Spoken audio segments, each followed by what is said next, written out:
As you all know, this is called the food pyramid. It starts at the bottom with bread, rice, and pasta, which you need 6 servings of a day. Then you have the fruit, which you need 2 servings of a day. The vegetables, you need 3 servings. Then meat, poultry, fish, and beans, 2 servings. Then dairy, 3 servings. And the top group should be fats, oils, and sweets. You should use sparingly. Another variation of the food pyramid called My Plate. This guideline for eating basically says that half of your plate should be covered with fruits and vegetables. This plate fits perfectly into the outline for My Plate. A quarter of your plate should consist of grains, and at least half of the grains eaten should be whole grains.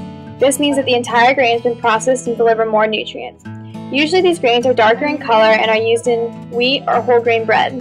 Lastly, a quarter of your plate should include some type of lean protein. This can be meat, nuts, eggs, or any other high protein food.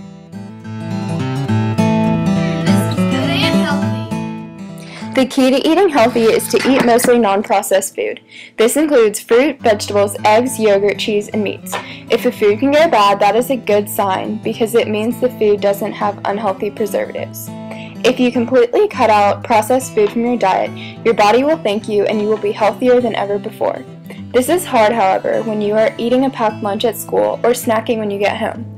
Instead of packing pretzels or goldfish in your lunch, ask your mom to replace these choices with options like cheese sticks, apples, celery, or yogurt. If you buy lunch at school, avoid the fried or packaged options and opt for a salad or fruit if offered.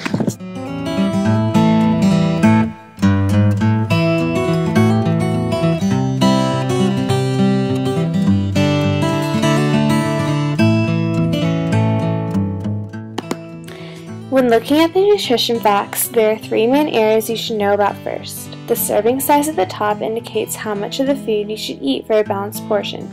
The percentage of daily value shows how much of the nutrient shown to the left you are eating when you eat the proper serving size related to how much of the nutrient an average person is supposed to eat. Lastly, the ingredients list is shown to the right and is ordered from the ingredient that is used the most to the ingredient that is used the least. This is important because if an ingredient is bad for you, is shown first, then you know that the food you are eating is not the healthiest. Nutrients you need to avoid are circled here in red. Calories from fat is a good indicator of how much your food is impacted by the fat content. Saturated fat is the worst type of fat because if you eat too much of it, it can cause heart problems when you grow up. Cholesterol and sodium should also be eaten sparingly because they can cause health issues when you're older too. Sugar should be avoided in packaged food because it is likely that it is processed, which can negatively impact your metabolism, the aspect of your body that lets you burn energy.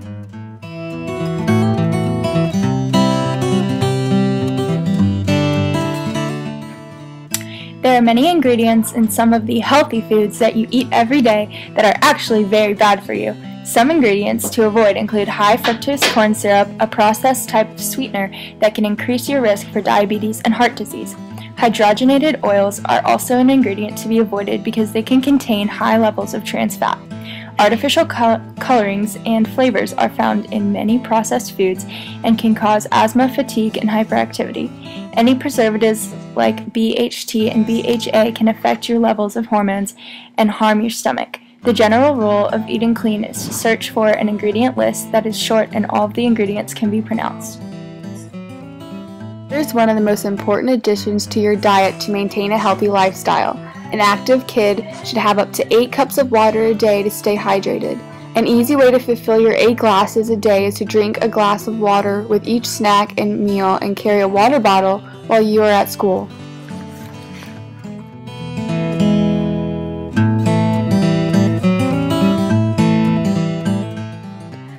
For the last tip, know that your metabolism will run much smoother if you eat 3 meals a day, starting with breakfast as your biggest and 2 filling snacks in between. This is important so that you are never hungry in between meals and overeat.